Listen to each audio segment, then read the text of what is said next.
بسم اللہ الرحمن الرحیم رب اشرح لی صدری ویسر لی امری واحلل عقدۃ من لسانی یفقہوا قولی. الحمد للہ وحدہ والصلاة والسلام علی من لا نبی بعدہ وعلى آلہ واصحابہ الذین اوفوا عہدہ. اما بعد فاعوذ باللہ من الشیطان الرجیم. بسم اللہ الرحمن الرحیم. فسبح بحمد ربک وکن من الساجدین واعبد ربک حتی یأتیک الیقین. صدق اللہ العظیم وصدق رسولہ النبی الکریم الامین. ان اللہ وملائکتہ یصلون علی النبی یا ایھا الذین آمنوا صلوا علیہ وسلموا تسلیما. الصلاۃ والسلام علیک یا سیدی یا رسول اللہ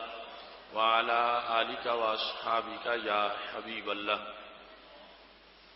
مولاي صل وسلم دائما ابدا علی حبیبک خیر الخلق کلہم منزہ عن شریک فی محاسنہ فجوہر الحسن فیہ غیر منقاسم. یا اکرم الخلق مالی من الوذ بہ سواک عند حلول الحادث العمم. رب صل وسلم دائما ابدا علی حبیبک خیر الخلق کلہم. اللہ تبارک و تعالی جل جلالہ وعم نوالہ واتم برہانہ وعظم شانہ وعز اسمہ وجل ذکرہ کی حمد و ثنا اور حضور پر نور شافع یوم النشور دستگیر جہاں غم گسار زماں سید سرواراں حامی بے قسم قائد الانبیاء محبوب کبریا احمد مجتبی جناب محمد مصطفیٰ صلی اللہ علیہ وآلہ واصحابہ وبارک وسلم کے دربار گہر بار میں ہدیہ درود السلام عرض کرنے کے بعد وارثان منبر و محراب، ارباب فکر و دانش، نہایت ہی معزز و محتشم حضرات و خواتین، خالق کائنات جل جلالہ کا کروڑوں بار شکر ہے کہ اس نے ایک بار پھر ہمیں ماہ رمضان المبارک کے حسین لمحات میں فہم دین کورس میں شرکت کی توفیق عطا فرمائی ہے. اسی کے فضل اور اس کی توفیق سے آج ہماری گفتگو کا موضوع ہے یہ ایک سجدہ جسے تو گراں سمجھتا ہے، ہزار سجدے سے دیتا ہے آدمی کو نجات. میری دعا ہے رب ذوالجلال ہم سب کو قرآن و سنت کا فہم عطا فرمائے اور رب ذوالجلال ہم سب کو پکا اور سچا نمازی بنائے. خالق کائنات جل جلالہ نے جو عبادات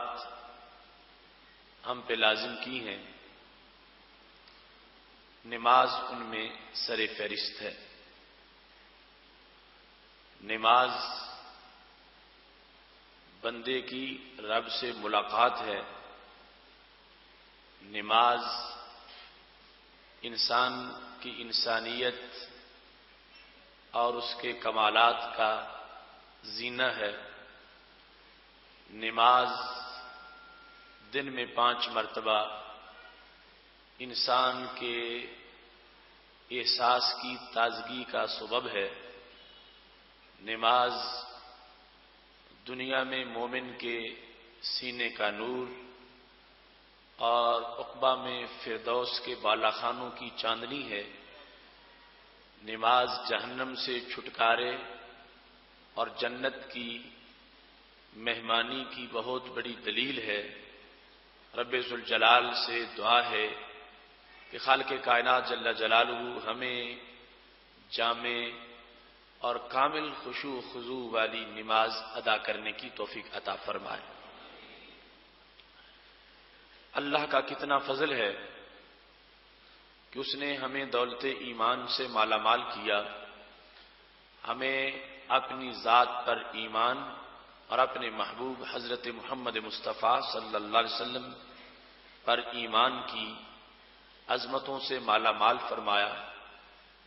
اور دن میں 5 مرتبہ خالق کائنات جل جلالہ نے ہمیں اپنے ساتھ ملاقات کا وقت عطا فرمایا۔ یہ اس کا کرم ہے، اس کا فضل ہے کہ اللہ نے اس امت کو فرائض وہ عطا کیے جو پہلے انبیاء کرام علیہ السلام کو دیے جاتے تھے، اور اس امت کو نوافل بھی وہ عطا فرمائے جو پہلے انبیاء کرام علیہ السلام کو عطا کیے گئے تھے، اور اس امت کو رب ذوالجلال نے اپنے ساتھ ملاقات کا وقت بھی وہ دیا جو نبیوں کو عطا کیا جاتا تھا۔ تو خالق کائنات جل جلالہ نے رسول اللہ صلی اللہ علیہ وسلم کے ساتھ جو ہماری نسبت ہے اس کی اعزاز کے طور پر اتنا کرم کیا اور فضل کیا، اور ان بندوں کے لیے اپنی ملاقات کا اتنا جامع وقت جو ہے وہ معین فرمایا۔ اگر انسان بے غبار روحانیت رکھتا ہے اور سلیم العقل ہے اور اس کے جو باطن کا مومن ہے وہ بیدار ہے، تو وہ یقیناً اس لذت کو محسوس کرتا ہے کہ جب وہ وضو کر کے اور پاک کپڑے پہن کر قبلہ رخ کھڑا ہوتا ہے اور تکبیر تحریمہ کہہ رہا ہوتا ہے، تو یہ اس کے رب سے ملاقات کا وقت ہوتا ہے۔ اور اس میں جس وقت وہ ہاتھ باندھے قیام کر رہا ہے اور پھر کچھ دیر کے بعد جھک گیا ہے اور اس کے بعد اس نے اپنا سر بھی زمین پر رکھ دیا ہے، تو ایمان بالغیب کا حامل یہ مومن اس بات کو جس وقت محسوس کرتا ہے کہ میں کسی اور کے سامنے ہاتھ باندھ کے نہیں، میں تو رب کے سامنے ہاتھ باندھ کے کھڑا ہوں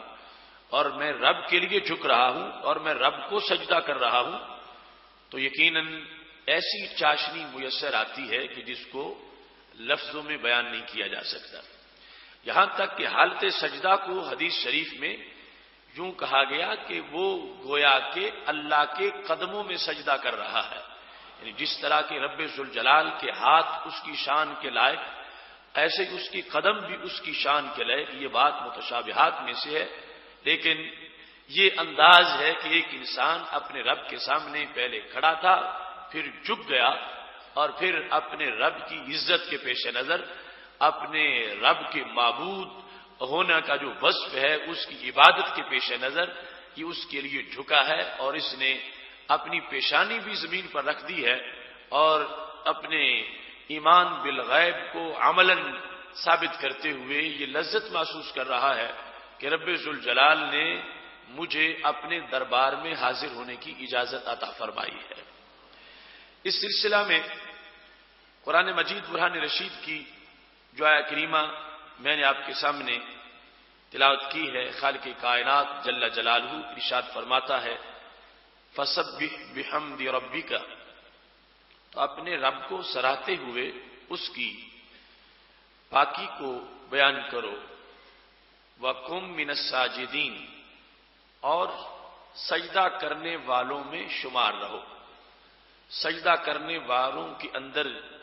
موجود رہو، وَاعْبُدْ رَبَّكَ حَتَّى يَأْتِيَكَ الْيَقِينُ،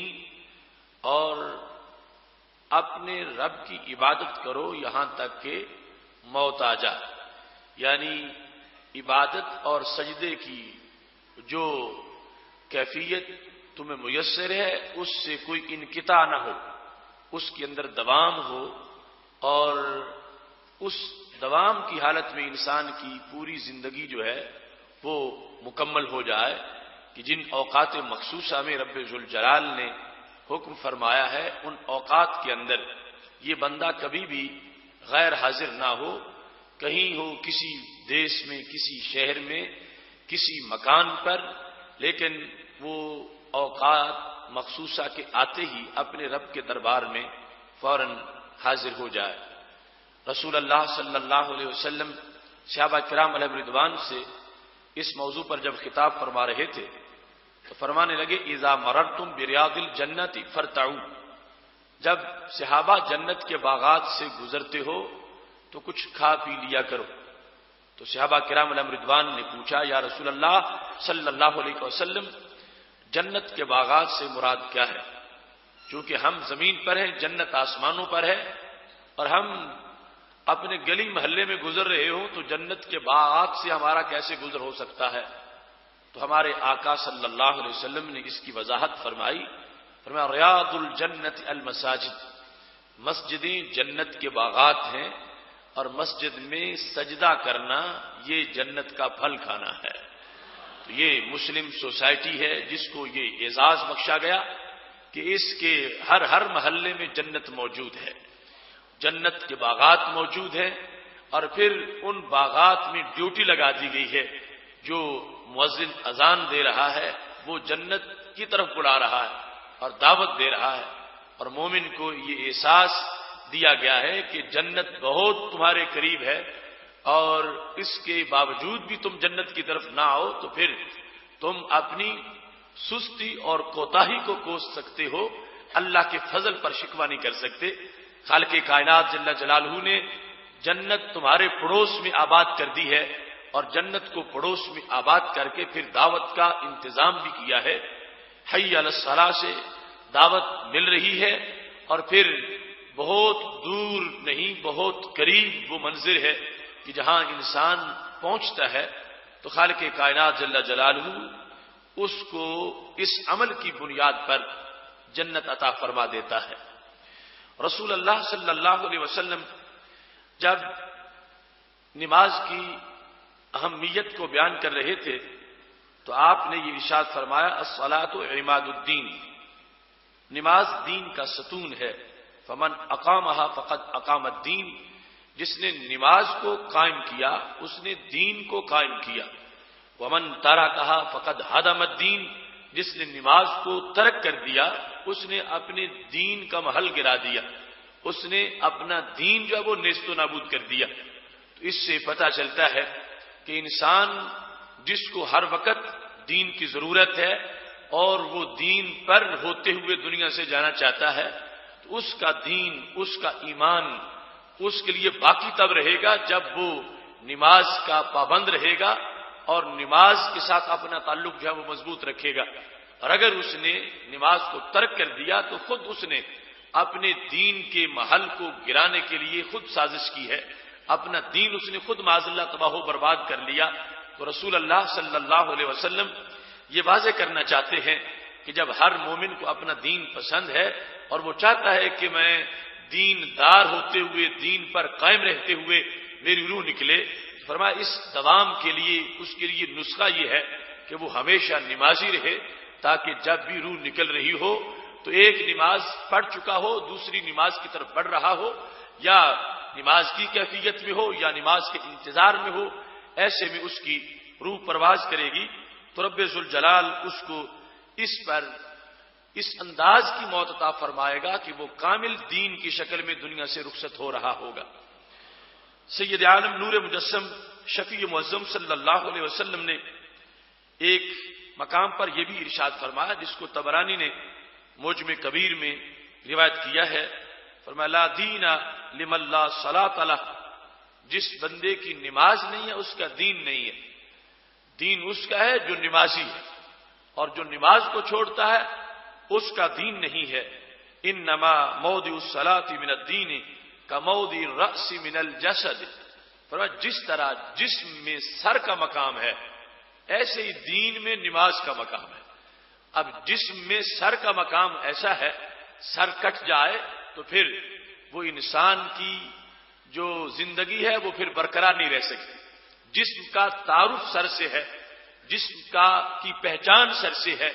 اور جسم میں اشرف سب سے واضح نظر آنے والا انسان کا عضو یہ چہرہ اور سر ہے، اس طرح فرمایا جس طرح انسانی جسم کے اندر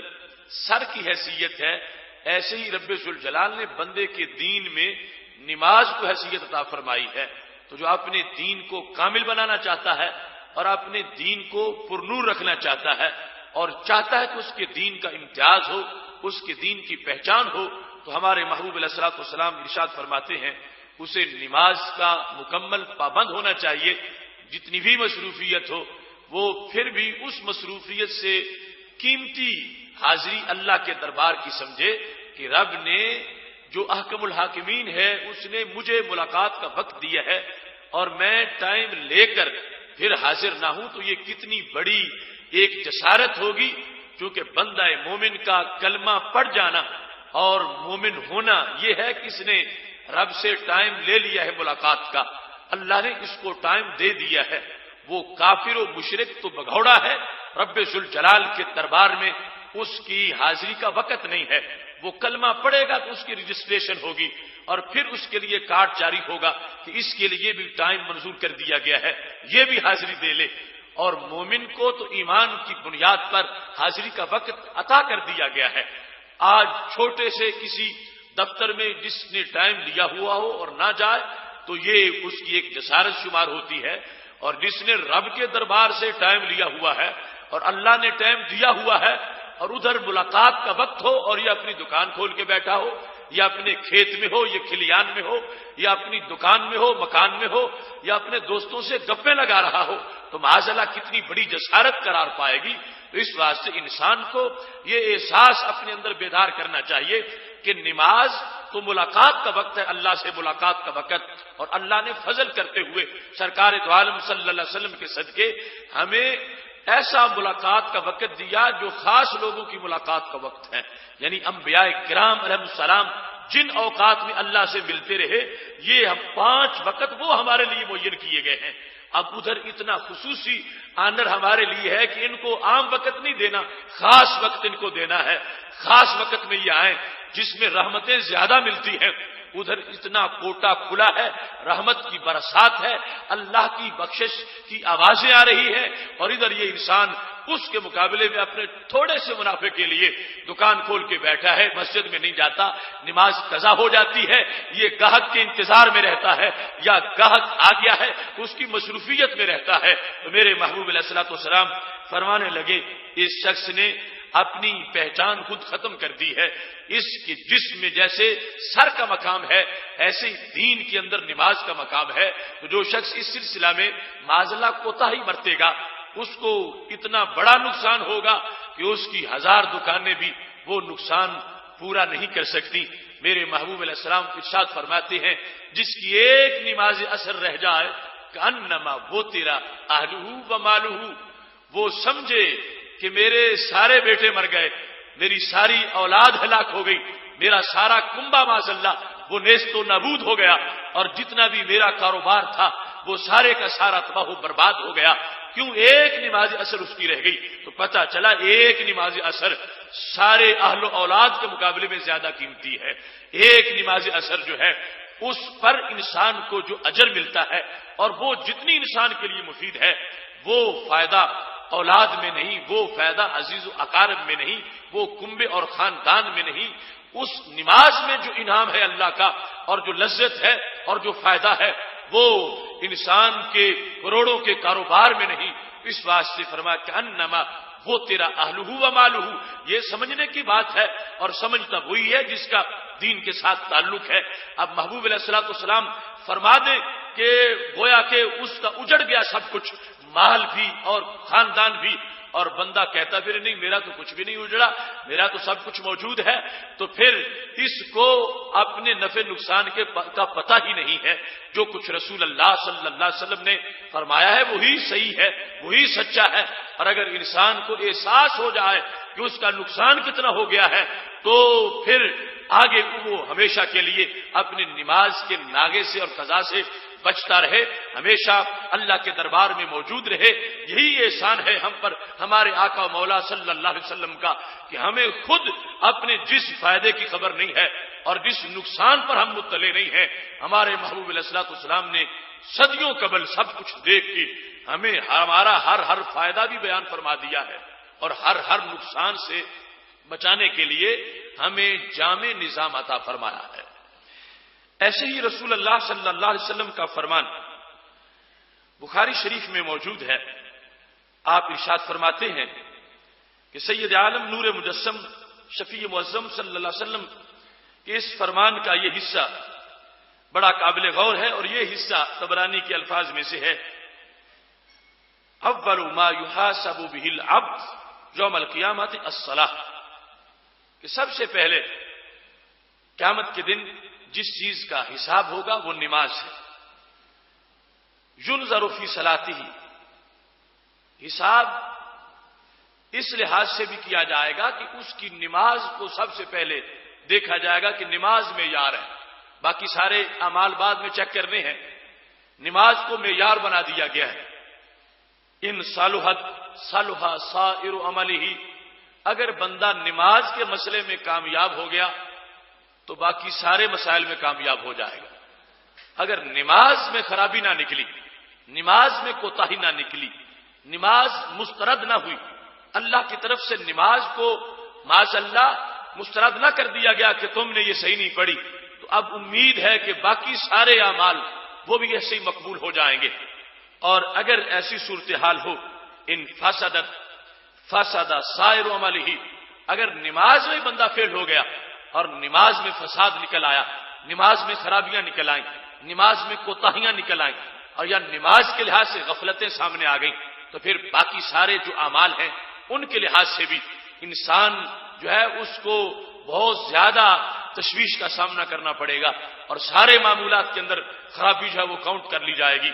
یہ جو ہے نا first impression is the last impression, اس کی صورتحال میں رسول اللہ صلی اللہ علیہ وسلم نے واضح فرما دیا کہ اگر قیامت کے دن اپنے پورے حساب کو جامع بنانا چاہتے ہو اور اپنے سارے معمولات جو ہے ان کے لحاظ سے کامیابی چاہتے ہو تو یہ پہلی چیز اسے پہلے مکمل کرو، اس میں کوئی کمی نہ ہو، اس کے اندر کوئی خرابی نہ ہو۔ جس وقت یہ پہلا کام نماز والا حساب جو ہے وہ رب ذوالجلال کے فضل سے اس میں تمہیں کامیابی مل گئی تو پھر تمہارے لیے اللہ کی رحمتوں کے دروازے کھل جائیں گے، اور باقی معمولات میں جو کمی بھی ہوگی اس سے صرف نظر کر لیا جائے گا اور اللہ کے فضل سے بیڑا پار ہو جائے گا۔ سید عالم نور مجسم شفیع معظم صلی اللہ علیہ وسلم نے نماز کی اہمیت کو بیان کرتے ہوئے جو خطبہ ارشاد فرمایا، ابو داؤد شریف میں بھی اس کا ایک حصہ موجود ہے، یعنی یہ ایک سجدہ، یعنی یہ نماز جو ہے اس کی حیثیت کتنی اہم ہے دین کے اندر۔ ثقیف کا وفد جب نبی علیہ الصلوۃ والسلام کے پاس آیا، اور یہ اس وقت کی بات ہے جب نبی علیہ السلام مدینہ شریف میں تھے، اور آخری سال جو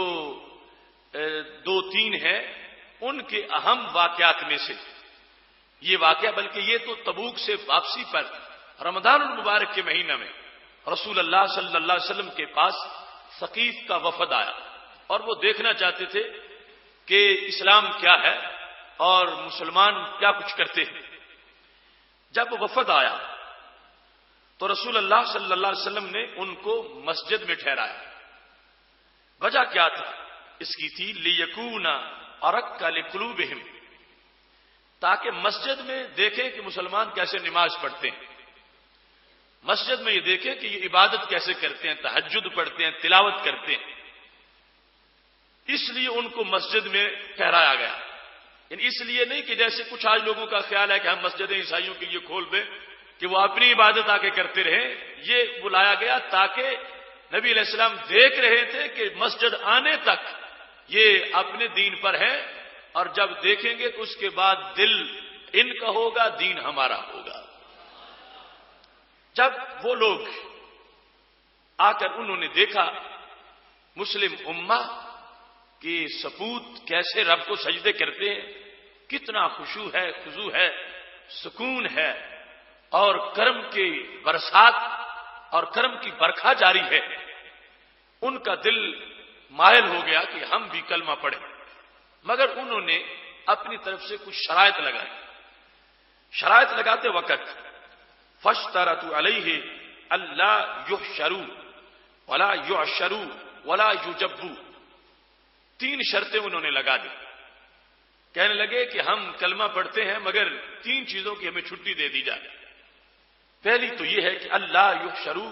باقی لوگ جہاد پہ جائیں، ہمیں جہاد سے چھٹی ہو، جہاد پر ہمیں نہ بھیجا جائے. یہ تمہارے روزانہ غزوات ہوتے ہیں تو اس سے ہمیں مستثنا قرار دے دیا جائے. اور دوسرا یہ ہے کہ ولا یعشروا، ہم سے زکوٰۃ بھی وصول نہ کی جائے، عشر نہ لیا جائے، یہ بھی ہمیں چھٹی دے دی جائے. ولا یجبوا، اور ہمیں یہ جو حالت نماز میں تم جھکتے ہو یوں جھکنا بھی نہ پڑے، ہمیں نماز کی بھی چھٹی دے دی جائے. اب چونکہ ان کو بات کرنے کی پوری اجازت تھی، انہوں نے اپنی شرطیں پیش کر دی کہ ایک تو جہاد پر بھی ہمیں نہ بھیجا جائے، اور پھر ہم سے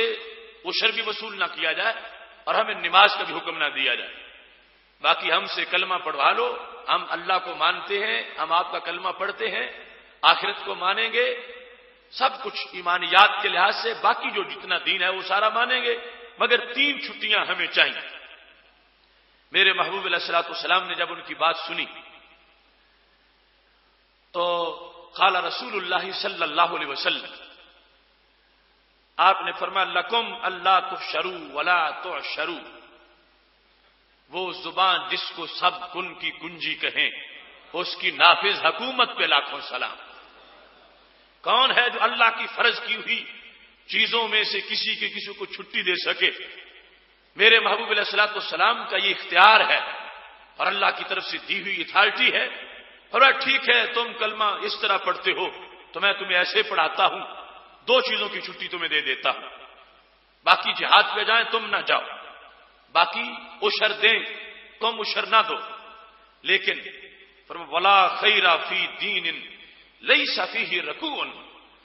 وہ کیسا دین ہے جس میں نماز نہ ہو. اور میں 2 چیزوں کی چھٹی تمہیں دے دیتا ہوں، اور یہ بھی سرکار کا خاص اختیار ہے. کون دنیا کا مفتی ہے، کون قاضی ہے، کون امام ہے، کون مجتہد ہے جو معاف کرے کسی کو عشر یا معاف کر دے وہ کسی کا جہاد؟ یہ میرے محبوب علیہ الصلوۃ والسلام جو اللہ کے اس دنیا پر نائب اعظم ہے ان کا اختیار ہے. اور میں 2 چیزوں کی چھٹی تمہیں دے رہا ہوں مگر نماز کی چھٹی نہیں دیتا. یہ دیکھو کتنی اہمیت ہے اس نماز کی. فرمایا لا خیر فی دین، اس دین میں کوئی خیر نہیں ہے، لیس فیہ رکوع، جس کے اندر رکوع نہ ہو. چونکہ لفظ انہوں نے جھکنے کا بولا تھا، اللہ یجبوا، کہ ہمیں جھکایا نہ جائے. شاید اس سے کوئی یہ چیز اجاگر ہو رہی تھی کہ اس سے وہ نفرت کرتے ہیں جھکنے سے. تو میرے محبوب علیہ السلام نے فرمایا اس کو محض جھکنا نہ سمجھو، یہ تو دین کا وقار ہے. یہ انسان جھکتا ہے تو اس کو عظمت ملتی ہے، رب کے دربار میں وہ سجدے میں پڑ جاتا ہے تو اس کو مقام ملتا ہے. فرمایا وہ دین ہی نہیں ہے جس کے اندر نماز نہ ہو. لہذا میں 2 چیزوں کی تمہیں چھٹی دے رہا ہوں مگر نماز کی چھٹی تمہیں نہیں دوں گا. تو یہاں سے ہمارے آقا صلی اللہ علیہ وسلم نے جو نماز کا تعلق ہے مومن کے ساتھ وہ واضح کر دیا، اور جو دین کے اندر نماز کی حیثیت ہے اس کو اجاگر کر دیا، اور جو نماز کی شکل میں بندے کا رب سے رابطہ ہوتا ہے اس کو واضح کر دیا کہ یہ تو اللہ کا خاص کرم ہے کہ اس نے ملاقات کا تمہیں ٹائم عطا فرما دیا ہے. باقی عشر فصل پکے گا تو ادا کیا جائے گا، زکوٰۃ سال گزرے گی تو پھر لازم ہوگی، رمضان سال کے بعد تمہیں میسر آئے گا، اور حج زندگی میں ایک بار تم پہ لازم کیا گیا ہے. مگر نماز تمہارے لیے اللہ کا ایسا فضل ہے کہ خالق کائنات نے تمہاری بہتری کے لیے تمہیں دن میں 5 بار مرتبہ اپنی ملاقات کا ٹائم عطا فرما دیا ہے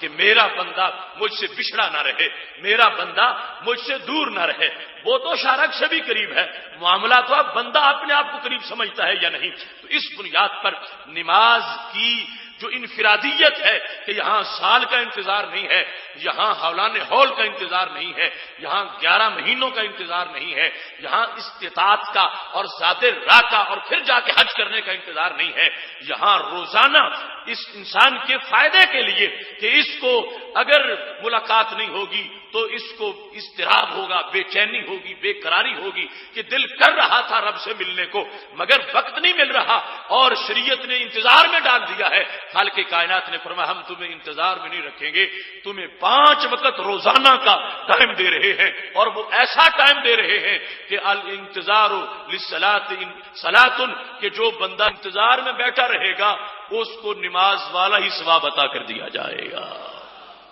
سید عالم نور مجسم شفیع معظم صلی اللہ علیہ وسلم نے اس حدیث میں جہاں پر نماز کی اس اہمیت کو اجاگر کیا، وہاں ایک تو آپ کا اختیار بھی ظاہر ہو گیا کہ شریعت میں آپ کا اختیار کیا ہے، اور دوسرا آپ کا علم بھی ظاہر ہو گیا کہ آپ کو پتا تھا کہ شرطیں اس وقت تک ہیں جب تک کلمہ نہیں پڑھیں گے، جب کلمہ پڑھ جائیں گے پھر یہ سب کچھ کرنے کو تیار ہو جائیں گے، پھر مجھ سے چھٹی نہیں مانگیں گے کہ ہم جہاد پہ نہیں جائیں گے، پھر چھٹی نہیں مانگیں گے کہ ہم زکات نہیں دیں گے۔ یہ اس وقت تک ہے کہ جب تک ان کو کلمے کی لذت میسر نہیں، جب تک ان کو اسلام کی لطافت کا پتہ نہیں، اور یہ آپ کی نگاہ غیب دان آنکھ دیکھ رہی تھی، اور ایسے ہی ہوا جس وقت انہوں نے کلمہ پڑھا ہے ہر چیز کو پھر قبول کر لیا ہے، پھر ہر چیز پر قائل بھی ہوئے ہیں، مائل بھی ہوئے ہیں، اپنے بھی اس کو خود ضروری سمجھا ہے، لیکن ان تمام چیزوں کے اندر میرے محبوب علیہ الصلوۃ والسلام نے ان شرائط میں بھی فرمایا اس دین میں کوئی خیر نہیں ہے جس کے اندر نماز نہ ہو۔ میں اب بھی نماز تم پہ لازم کر رہا ہوں، تمہارے کلمہ پڑھنے سے پہلے بھی اس بات کو لازم کر رہا ہوں کہ کلمہ پڑھو گے، اپنی طرف سے میں تمہیں 2 چھٹیاں دے رہا ہوں، مگر نماز کی ہرگز تمہیں کوئی چھٹی نہیں کرنے دوں گا۔ سید عالم نور مجسم شفیع معظم صلی اللہ علیہ وسلم نے اس نماز کا یہ پہلو پھر اجاگر کیا کہ یہ فرض ہے انسان پر، تو انسان کو اس کی شکل میں کیا کچھ ملتا ہے، جب نماز پڑھ رہا ہوتا ہے تو وہ کیا کرنے اٹھتا ہے، کیا کرنے کے لیے نکلتا ہے۔ میرے محبوب علیہ الصلوۃ والسلام کا یہ فرمان کشف الغمہ میں موجود ہے، آپ ارشاد فرماتے ہیں کہ جس وقت نماز کا ٹائم ہوتا ہے تو ایک اذان مسجد سے ہوتی ہے اور ایک بلاوا اللہ کی طرف سے آسمانوں سے آتا ہے۔ مسجد کی اذان آپ سب جانتے ہیں جو اس کے کلمات ہیں، لیکن وہ جو آسمانوں سے بلاوا آتا ہے یہ ان کانوں کا کمال ہے جنہوں نے خود سنا ہے اور پوری امت کو سنا دیا ہے۔ سید عالم نور مجسم شفیع معظم صلی اللہ علیہ وسلم ارشاد فرماتے ہیں ان للہ تعالی ملکا، ایک فرشتہ اللہ کا ایسا ہے، ینادی عند کل صلاۃ، ہر نماز کے وقت وہ اذان دیتا ہے، آواز دیتا ہے، صدا لگاتا ہے۔ جب بھی نماز کا ٹائم ہوتا ہے وہ فرشتہ مسلمانوں کی طرف منہ کر کے ان کو ایک آواز دیتا ہے، کیا کہتا ہے؟ یا بنی آدم قوموا الی نیرانکم التی اوقدتموہا فاطفئوہا، اے بندو اٹھو اس آگ کی طرف جو تم نے خود جلائی ہوئی ہے اور وہ آگ تمہارا انتظار کر رہی ہے، اٹھو نماز پڑھ کے اس آگ کو بجھا ڈالو، نماز پڑھو اور اس آگ کو بجھا ڈالو۔ یعنی ہر شخص کا جو نماز کے علاوہ کا وقت ہے اس میں کوئی کمی زیادتی ہو سکتی ہے، اس کے اندر کوئی کمی بیشی ہو سکتی ہے، کوئی بے احتیاطی ہو سکتی ہے، تو اس نے اپنے اعمال سے اپنے لیے آگ جہنم کی روشن کر دی، آگ کو جلا دیا، اور نماز کا وقت ہو گیا تو اس کو یہ چانس دیا جا رہا ہے، جلا بیٹھا ہے تو اب بجھانے کی بھی تمہیں فرصت مل رہی ہے۔ اللہ نے نماز کا ٹائم تجھے وہ آگ بجھانے کے لیے دیا ہے۔ اب کتنا احمق ہوگا انسان کہ آگ اپنے لیے جلا تو لے مگر اس کو بجھانے کی خبر نہ ہو،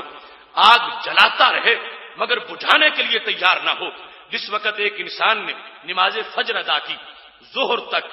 گلی میں آتے جاتے، گھر میں بیٹھے بیٹھے، کاروبار میں بولتے چالتے کوئی زبان سے لفظ نکل گیا، کہیں آنکھ جو ہے وہ ٹیڑھی ہو گئی اور کہیں کردار میں کوئی کجی آ گئی، کہیں کوئی غبار اس کے معمولات پہ پڑ گیا، تو اس کی ایک ایک جسارت نوٹ کی جا رہی ہے، تو اس کی بنیاد پر آگ بھڑک رہی ہے۔ خود اس نے اپنی آگ کو ہوا دی، آگ کو جلا دیا۔ رب ذوالجلال کو یہ منظور نہیں کہ میرا بندہ اس کے لیے آگ بھڑکتی رہے اور آگ اس کا انتظار کرے، پر نہیں، ہم تمہیں نماز ظہر دیتے ہیں، جو بھڑک اٹھی ہے سجدہ کرو تاکہ وہ آگ بجھ جائے، اس کو بجھانے کے لیے چلو، آگ کو بجھانے کے لیے چلو۔ تو دن میں 5 وقت کا یہ ٹائم جو ہے، 5 وقت کا یہ جو نماز کا فریضہ ہے، یہ وہ فرشتہ اعلان کرتا ہے کہ چلو جو آگ بھڑکائی ہے اس آگ کو بجھانے کا وقت آ گیا ہے. ظہر میں بھی بجھاؤ، عصر میں بھی بجھاؤ، مغرب میں بھی بجھاؤ، عشاء میں بھی بجھاؤ. یہ انسان کا فائدہ ہے اور یہ ہمارے محبوب علیہ الصلوۃ والسلام کا ہم پہ کرم ہے. ہمیں نہ آگ نظر جلتی آتی ہے نہ آگ بجھتی ہوئی نظر آتی ہے، مگر سرکار نے فرما دیا ہے تو ہمیں دیکھنے پر اتنا اعتماد نہیں جتنا سرکار کے فرمانے پر اعتماد ہے. لہذا سید عالم نور مجسم شفیع معظم صلی اللہ علیہ وسلم کا کلمہ پڑھنے والا سلیم العقل انسان وہ ضرور نماز پڑھے گا. وہ احمق ہے جو نماز نہیں پڑھتا، کیونکہ اپنے لیے کون آگ کو پسند کرتا ہے؟ کون یہ چاہتا ہے کہ میری آگ مزید بھڑکے اور میں اس میں زیادہ جلوں؟ چھوٹا سا بچہ جس کو تھوڑی سی بھی سمجھ ہے وہ آگ کی طرف نہیں جاتا، اور جو بالغ ہو چکا ہے وہ اپنے لیے آگ بھڑکاتا رہے دن رات تو پتہ چلتا ہے وہ شیطان کا کھلونا بن گیا اور اس کی عقل پہ پردہ پڑ گیا. اور محبوب علیہ الصلوۃ والسلام عقل کے یہ پردے اتارنے آئے ہیں. فرمایا آگ بھڑک جاتی ہے اور اللہ کا کرم ہے کہ 5 وقت ادھر مسجد سے اذان آتی ہے، ادھر فرشتہ آواز دیتا ہے کہ چلو آگ بجھانے کا وقت آ گیا ہے. رب کو سجدہ کرو تاکہ تمہاری آگ بجھ جائے اور رب ذوالجلال تمہیں اپنی فردوس کا مہمان بنا ڈالے. سید عالم نور مجسم شفیع معظم صلی اللہ علیہ وسلم نے انسان کی اس حیثیت کو جب وہ نماز پڑھنے چلا گیا اس کو بیان کرتے ہوئے یہ ارشاد فرمایا ہے. کشف الغمہ میں یہ حدیث بھی موجود ہے، اذا قام العبد یصلی، جب ایک بندہ اٹھا اور اس نے اللہ اکبر کہہ کے نماز شروع کر دی. اب رب کے ساتھ ملاقات بھی ہے، اللہ کے دربار کی حاضری ہے، تو ہوا کیا؟ اس کو ملے گا کیا؟ جب اس نے اللہ اکبر کہا ہے تو اتیا بذنوبہ کلھا، اس کے اس سے پہلے تکبیر تحریمہ کہنے سے پہلے جتنے گناہ تھے وہ ساری گٹھڑیاں باندھ کے فرشتے لے آئے. فوضعت علی رأسہ، اس کے سر پر وہ گناہ رکھ دیے گئے. تکبیر تحریمہ کہہ رہا ہے، فرشتے گناہ اکٹھے کر کے لے آئے، اس کے سر پر رکھ دیا. وہ عاتقیہ اور دونوں کندھوں پر جتنے بھی گناہ تھے سب رکھ دیے ہیں. فرمایا کلما رکع او سجد تساقطت، جب اس نے رکوع کیا وہ سر والی گٹھڑیاں گر گئی، اور جب سجدہ کیا کندھوں والی گٹھڑیاں بھی گر گئیں. حتی ینصرف ولیس علیہ ذنب، سلام پھیر رہا تھا تو گناہ نام کی کوئی چیز بھی باقی نہیں رہ گئی تھی. یعنی یہ جس کو وہ ثقیف کا وفد کہہ رہا تھا کہ یہ جھکنا جو ہے اس میں ہم نہیں آئیں گے، ان کو محسوس ہو رہا تھا کہ یہ انسان کی عزت کے خلاف ہے کہ سیدھا جس کو قد اللہ نے دیا ہے وہ جھک کیوں جائے. تو محبوب علیہ الصلوۃ والسلام واضح فرما رہے تھے کہ یہ انسان کی عظمت کی دلیل ہے جب اپنے رب کے لیے جھک رہا ہے. اس جھکنے میں فائدہ کتنا ہے؟ یہ ایک سجدہ جسے تو گراں سمجھتا ہے 1000 سجدے سے آدمی کو دیتا ہے نجات. کس انداز میں رب کے دربار کے اندر جھکنے نے ہر جگہ جھکنے سے بچا لیا اور دوسری چوکھٹوں پر سجدہ ریز ہونے سے انسان کو محفوظ کر لیا. رب ذوالجلال کے دربار میں جھک رہا ہے اور اس کو اس کے لیے ذریعہ بنا دیا گیا ہے کہ گناہوں کی گٹھڑیاں جن سے چھٹکارا پانا بہت مشکل تھا. ایک ایک گناہ اس کا بوجھ بہت زیادہ تھا، مگر نماز کے اندر یہ کیفیت اس کو عطا کر دی گئی ہے. اس نے رب کے دربار میں حاضر ہونے کی نیت باندھ لی ہے. فرشتے ساری گٹھڑیاں اٹھا کے لے آئے ہیں. کس کے لیے؟ تاکہ وہ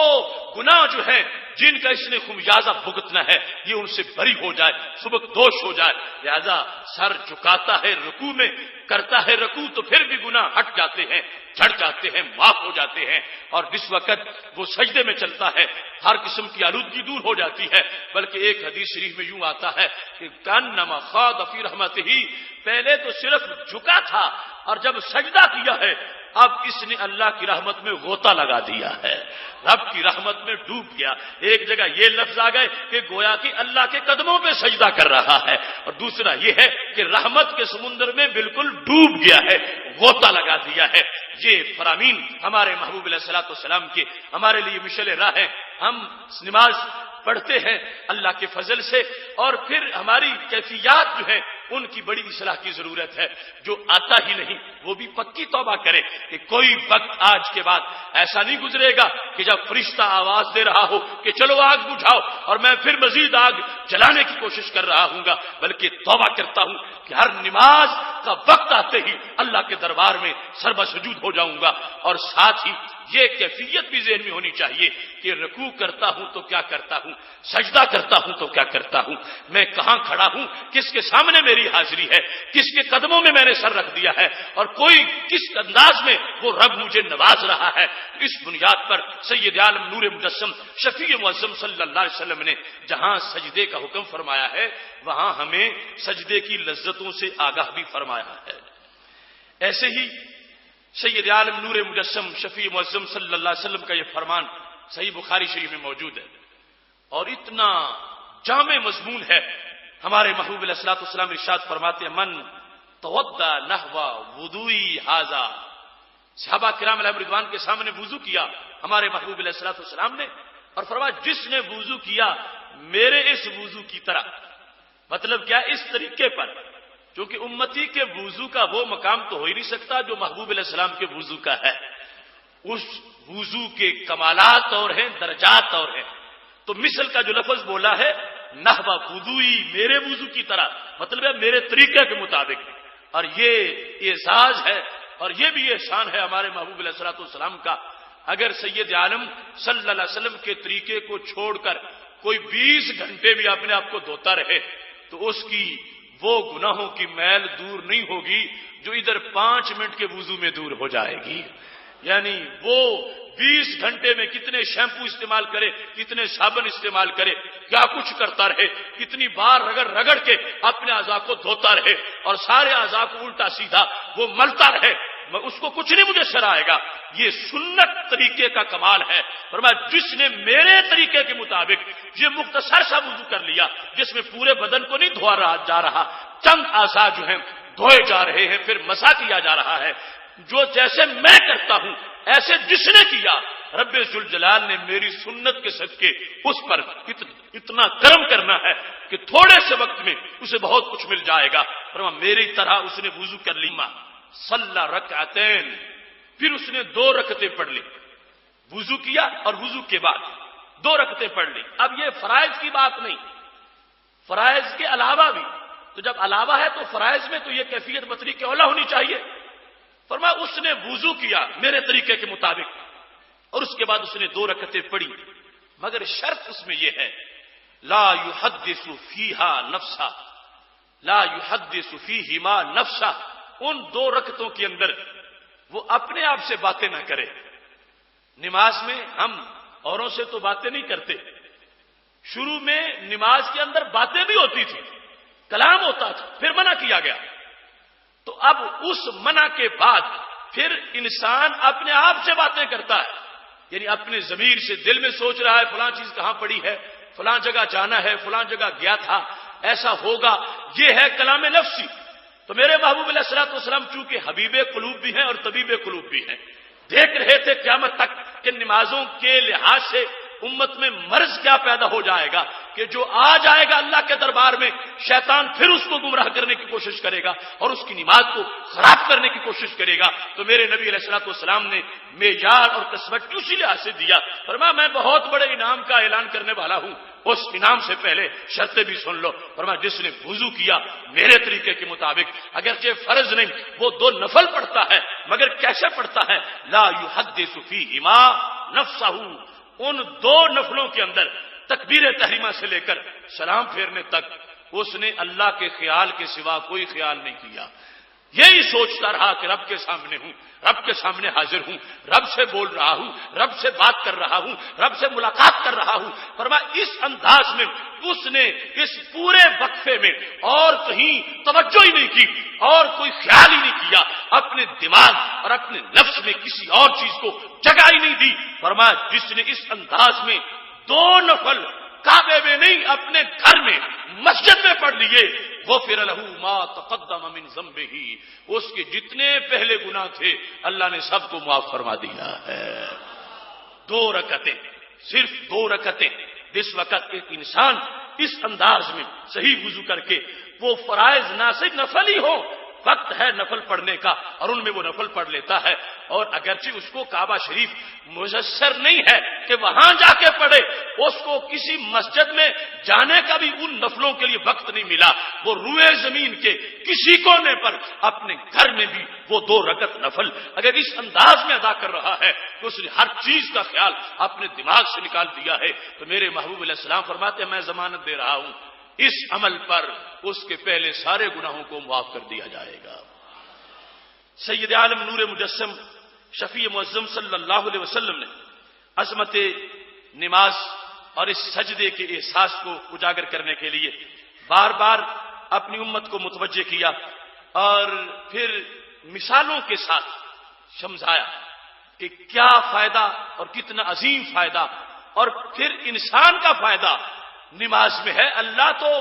بے نیاز ہے، اسے کون کوئی فائدہ پہنچا سکتا ہے؟ کوئی بھی نماز نہ پڑھے اس کا کوئی بگاڑ کچھ نہیں سکتا، سارے پڑھے اس کو کچھ دے نہیں سکتے، لیکن فائدہ تو بندے کا ہے اور یہ اس کا کرم ہے کہ جو بے نیاز ذات ہے اس کو رب ذوالجلال اس بے نیاز ذات نے کتنا کرم بندے پہ کیا ہے کہ جس وقت ایک بندہ مخصوص شرائط پر مخصوص طریقے سے اللہ کے دربار میں جھک جاتا ہے، حالانکہ رب کو یہ کچھ دے نہیں سکتا اور رب کائنات کو کوئی کسی کی حاجت نہیں ہے، لیکن اس کے باوجود بھی خالق کائنات اتنا خوش ہو جاتا ہے۔ اتنا فرق ہے 2 حالتوں میں، ایک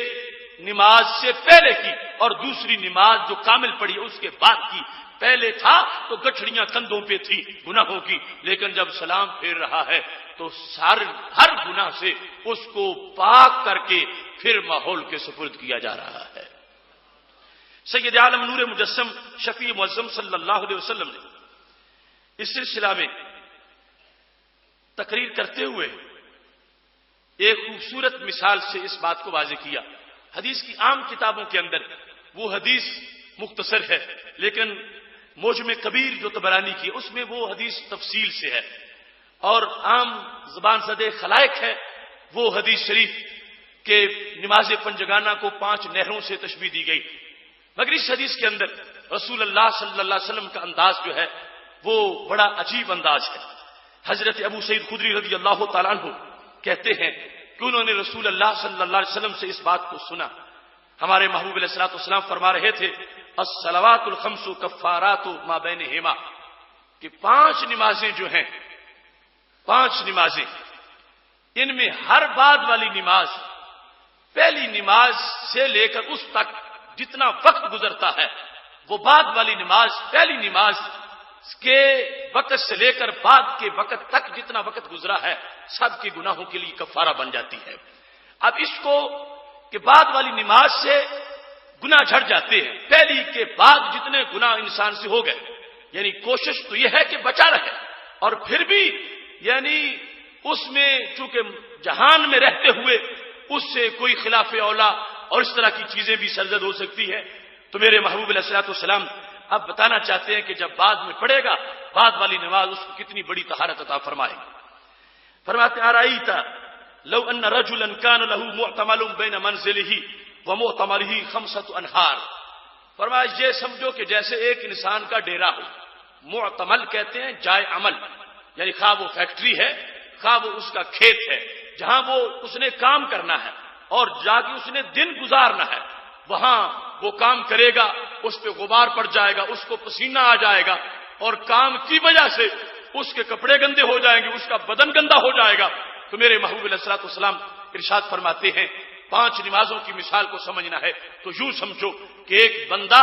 اس کا ڈیرا 5 نہروں کے پار ہے، گھر میں اور اس کے ڈیرے کے درمیان 5 نہریں حائل ہیں، اور وہ گھر سے نکلا اپنے ڈیرے پر یا اپنی فیکٹری پر پہنچ گیا، درمیان میں 5 نہریں ہیں، وہاں جا کر وہ کام کاج میں مصروف ہو گیا، وہاں وہ رزق حلال کی طلب میں مصروف رہا، جس کی وجہ سے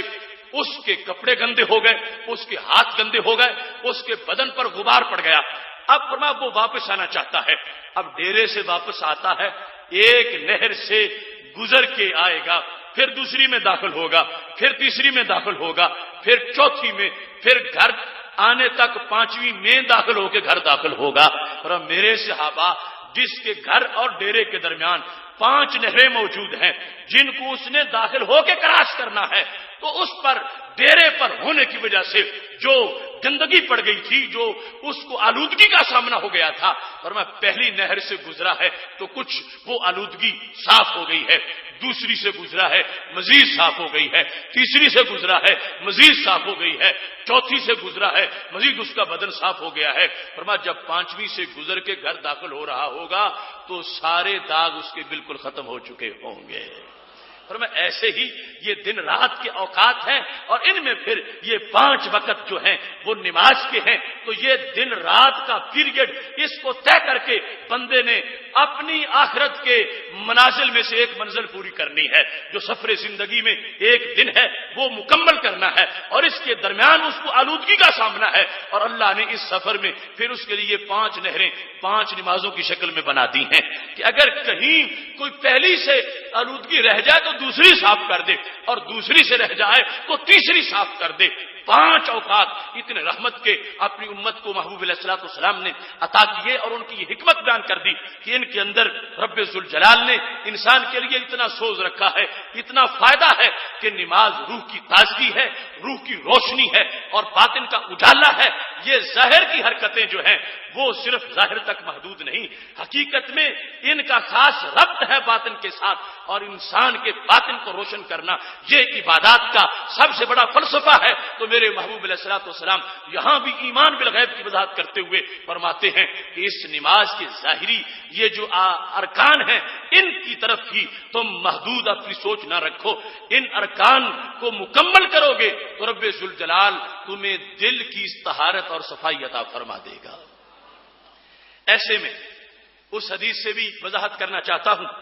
بخاری شریف میں موجود ہے، اور وہ آج کے ہمارے کئی فتنوں کا جواب ہے۔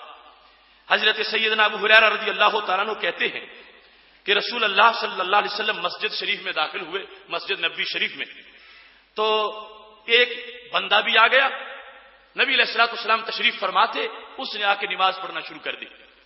جب اس نے نماز پڑھی ثم جاء فسلم علی النبی صلی اللہ علیہ وسلم، آیا اور آ کر نبی علیہ الصلوۃ والسلام کو سلام کہا،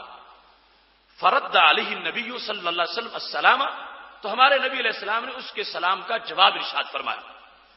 اور جواب ارشاد فرمانے کے بعد کیا فرمایا؟ ارجع فصلی فإنک لم تصلی، واپس پلٹ مسجد میں داخل ہو، نماز پڑھ، کیونکہ تو نے نماز نہیں پڑھی۔ اب جو نماز ادا کر کے نبی علیہ السلام کے سامنے حاضر ہوا، سلام کہا، ہمارے آقا صلی اللہ علیہ وسلم فرمانے لگے لم تصلی، تم نے نماز نہیں پڑھی، چلو نماز پڑھو۔ وہ شخص پھر نماز میں مصروف ہو گیا، فصلی ثم جاء، نماز پڑھ کے پھر آیا، اس نے آ کر سلام کہا، نبی علیہ الصلوۃ والسلام نے سنا، فرمایا ارجع فصلی، چلو نماز پڑھو، تم نے نماز نہیں پڑھی۔ وہ پھر چلا گیا، پھر نماز پڑھی، نماز پڑھ کے پھر آیا، آ کے سلام کہا، نبی علیہ السلام نے فرمایا ارجع فصلی فإنک لم تصلی، چلو نماز پڑھو، تم نے نماز نہیں پڑھی۔ 3 مرتبہ رسول اللہ صلی اللہ علیہ وسلم نے جب یہ ارشاد فرمایا تو وہ انسان، وہ صحابی اب بول پڑے، کہتے ہیں والذی بعثک بالحق، مجھے اس رب کی قسم ہے جس نے آپ کو سچا نبی بنایا ہے، ما احسن غیرہ، میں تو ایسی ہی پڑھ سکتا ہوں جیسی میں نے پڑھی ہے، علمنی، پھر مجھے سکھاؤ کہ کمی کیا رہ گئی ہے، تاکہ اس کے مطابق میں اپنی نماز پوری کروں۔ میں جو سمجھتا ہوں نماز وہ تو میں پڑھ کے آتا ہوں، اور آپ فرماتے ہو تو میں پھر چلا جاتا ہوں، اور ایسی ہی مجھے آتی ہے، مجھے سکھاؤ پھر میں نماز کیسے پڑھوں۔ آج ہمارے ماحول میں کچھ نام نہاد پیر اور کچھ نام نہاد روشن خیال، وہ ان حرکات کو محض حرکتیں سمجھتے ہیں، اور یہ کہتے ہیں کہ ہماری نماز دل کی نماز ہے، یا کوئی طہارت اور تزکیے کے یہ ضابطے لوگ بنائے ہوئے ہیں نام نہاد روشن خیالی میں کہ اس اٹھنے بیٹھنے میں کیا پڑا، انسان کو ویسے سچ بولنا چاہیے، انسان ویسے کرپشن نہ کرے، یہ اس کے باطن کے لیے کافی ہے۔ یعنی یہ ہیلے بہانے شیطان نے ان کو سکھائے ہوئے ہیں۔ اب ان ظاہری حرکات کہ انسان قیام کرے، رکوع کرے، سجدہ کرے، اور پھر مطلقاً نہیں کمال طریقے سے کرے، اب وہ انسان جو مسجد نبوی شریف میں سجدہ بھی کرتا ہے، رکوع بھی کرتا ہے، سب کچھ کرتا ہے، واپس پلٹتا ہے، تو میرے نبی علیہ السلام فرماتے تم نے نماز نہیں پڑھی، چلو نماز پڑھو۔ سبب کیا تھا کہ ناقص تھا رکوع، ناقص تھا سجدہ. تو جب تھوڑی سی کمی سے نماز ہوتی نہیں تو یہ ساری چیزیں چھوڑ کے دل کی نماز کا تصور کہاں سے آ سکتا ہے؟ اگر دل کی نماز ہوتی تو کم از کم جس نے قیام بھی کیا، رکوع بھی کیا، سجدہ بھی کیا اور اس فضیلت والی مسجد میں کیا اور نبی علیہ السلام کے پاس ہوتے ہوئے کیا تو وہ نماز تو ہو جاتی. اور محبوب علیہ الصلوۃ والسلام فرماتے لم تصلی، تم نے نہیں پڑھی. تو اس سے پتا چلا کہ دل میں اثر اس کا جاتا ہے، مگر دل کی نماز تب بنے گی جب اعضاء کی نماز ہوگی، اور اعضاء کی نماز بھی پھر کامل طریقے سے ہوگی، اس میں خشوع ہوگا، خضوع ہوگا. تو یہ حدیث اس لیے بھی ہمارے لیے ضروری ہے کہ ہم جلدی نہ کریں کہ رکوع بھی ادھورا ہو، سجدہ بھی ادھورا ہو، قیام بھی ادھورا ہو. اب جس وقت وہ شخص پوچھنے لگے یا رسول اللہ صلی اللہ علیہ وسلم پھر آپ مجھے سکھائیں میں نماز کیسے پڑھوں، تو میرے محبوب علیہ الصلوۃ والسلام نے فرمایا اذا قمت الى الصلاۃ فکبر، جب تم نماز پڑھنے لگو تو اللہ اکبر کہو، تکبیر تحریمہ. اب جتنی اس میں کمی تھی اس کے لحاظ سے ایک مکمل اس کو نصاب دیا. ثم اقرأ ما تیسر معک من القرآن، پھر جو تمہیں قرآن آتا ہے وہ پڑھو. یعنی اللہ اکبر تو ہو گیا، اس کے بعد رکعت شروع ہو گئی اور ثنا کے بعد جو قرآن کا خاص حکم تھا اس کا ذکر فرما دیا. ثم ارکع، جب قرات مکمل ہو جائے تو پھر رکوع کرو. کیسے؟ حتی تطمئن راکعا، یہاں تک کہ رکوع میں تم مطمئن ہو جاؤ. اطمینان کا مطلب یہ ہے کہ اعضاء سارے ایک بار ساکن ہو جائیں. یہ نہیں ہے کہ فوراً پہنچا ہے فوراً اوپر آ گیا ہے. حتی تطمئن، پر یہ کمی ہے تیری نماز میں جو میں کہہ رہا ہوں کہ تو نے نہیں پڑھی، کہ تو نے رکوع میں جلدی کی ہے، تو جلد رکوع میں گیا، جلد تو واپس آیا اور تیرے اعضاء کو قرار ہی نہیں آیا، اس واسطے رکوع نہیں ہوا اور نماز نہیں ہوئی. تو تو رکوع ایسے کر حتی تطمئن راکعا کہ پوری طرح اطمینان آ جائے نماز کے اندر. ثم ارفع، پھر سر کو اٹھا. حتی تعتدل قائما، یہاں تک کہ سیدھا ایک بار بالکل کھڑا ہو جائے. یہ نہیں ہے کہ اس طرح بھی جھکا ہوا ہے وہیں سے سجدے میں چلا جائے. یا کچھ لوگ تو اتنی شاٹ پڑتے ہیں کہ وہ سر اٹھاتے ہی نہیں وہاں سے ہی نیچے لے جاتے ہیں. تو اپنے طور پر نہ سر جھکانے میں کوئی فضیلت ہے نہ سر اٹھانے میں کوئی فضیلت ہے. فضیلت تو سرکار کے طریقے کے مطابق سب کچھ کرنے میں ہے. فرمایا تم نے رکوع سے سر اٹھانا ہے اور بالکل سیدھے کھڑے ہو جانا ہے، اور کھڑے ہونے پر ایک مرتبہ سارے اعضاء ساکن ہو جائیں. جب ایسا ہو جائے پھر ثم اسجد حتی تطمئن ساجدا، پھر سجدہ کر یہاں تک کہ سجدے میں تجھے اطمینان آ جائے، اس کے اندر جا کے قرار آ جائے، جلدی جلدی نہ ہو. اس انداز میں ثم ارفع حتی تطمئن جالسا، پھر سر اٹھا یہاں تک کہ درمیان میں پورا ایک بار بیٹھ جائے. تطمئن جالسا یعنی دو سجدوں کے درمیان جو جلسہ ہے اس میں پوری بیٹھنے کی کیفیت بنے. یہ نہیں ہے کہ سجدے سے تھوڑا سا سر اٹھا کے وہی رکھ دیا ہے، یا سیدھا آنے کے قریب آ کے ترچھا سا تھا وہیں سے نیچے چلا گیا ہے. نہیں، فرمایا بالکل سیدھا ایک بار بیٹھ جانا ہے اور اس انداز میں کہ اعضاء کو قرار آ جائے. اس کے بعد پھر رسول اللہ صلی اللہ علیہ وسلم فرمانے لگے ثم اسجد حتی تطمئن ساجدا، پھر سجدے میں چلا جاؤ. فرمایا اس طرح جیسے میں نے ایک رکعت بتائی ہے اس انداز میں ساری نماز پڑھو تو میں کہوں گا کہ تمہاری نماز مکمل ہو گئی ہے. تو یہ انداز ہے ہمارے آقا صلی اللہ علیہ وسلم کا. آپ نے نماز کا طریقہ بھی بتایا اور اس کے اندر نماز کی اہمیت کے ساتھ ساتھ جو لذتیں ہیں اور جو اسرار ہیں ان کو بھی واضح کیا. اور پھر بالخصوص بخاری شریف کا یہ انداز اس کو پیش کرنا ضروری سمجھتا ہوں. حضرت معقیب رضی اللہ تعالیٰ عنہ یہ کہتے ہیں کہ رسول اللہ صلی اللہ علیہ وسلم نے ایک شخص کو دیکھا وہ نماز میں یصوی الترابا، مٹی سیدھی کر رہا تھا، یعنی سجدہ کرنا تھا. تو آج کی طرح کی تو صورتحال نہیں تھی کہ نیچے قالین بچھے ہوں، تو وہ مٹی تھی تو سجدہ کرنے کے لیے وہ کنکریاں ہٹا رہا تھا اس طرح کر کے. جب سجدہ کرتا تو ایسے کرتا. یہ حدیث اس بات سے بھی ضروری ہے کہ آج کچھ لوگوں کو حالت نماز میں جو ہی وہ داخل ہوتے ہیں تو ہر طرح کی خارش شروع ہو جاتی ہے اور ساری الجھنیں اکٹھی ہو جاتی ہیں. کبھی سر کو ہاتھ مارتے ہیں، کبھی داڑھی کو ہاتھ مارتے ہیں، کبھی کپڑوں کو کھینچتے ہیں، کبھی کوئی حرکت کرتے ہیں، کبھی کوئی حرکت کرتے ہیں، اور اس کو دلیل خشوع بناتے ہیں کہ نماز میں سر کو خارش کر رہا ہے، دائیں ہاتھ کر رہا ہے، بائیں کر رہا ہے. میرے محبوب علیہ الصلوۃ والسلام نے اس بندے کو جس کو عذر بھی تھا کہ کنکریاں ہٹا کے سجدہ کرنا تھا، تو آقا صلی اللہ علیہ وسلم فرمانے لگے سنو ان کنت فاعلا فواحدۃ، اگر مجبوری سے کرنا ہے تو صرف ایک بار کرو، صرف ایک بار۔ آج کی نمازوں کے اندر دوسرا طبقہ جو غیر مقلدین کا ہے وہ عمل کثیر سے عقیدے کی جو حیثیت ہے اس میں تو ویسے ہی معاملہ اور ہے، اگر وہ کمی پوری ہو جائے اور پھر بھی تو ویسی نماز پڑھے تو پھر بھی نہیں ہوگی، اس واسطے کہ عمل کثیر سے نماز ٹوٹ جاتی ہے۔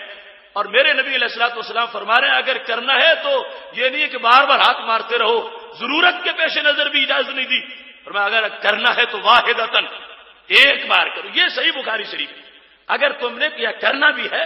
تو ہاتھ ایک بار کھولو، ایک بار اس کو استعمال کرو، اور وہ بھی مختصر طریقے میں۔ اب بار بار ہاتھ کھول کے نماز کے اندر، اور پھر لگتا ایسے ہے کہ جیسے تکبیر تحریمہ گویا کہ افتتاح نماز کی تکبیر نہیں، افتتاح خارج کی تکبیر ہے کہ اس سے افتتاح ہو گیا ہے۔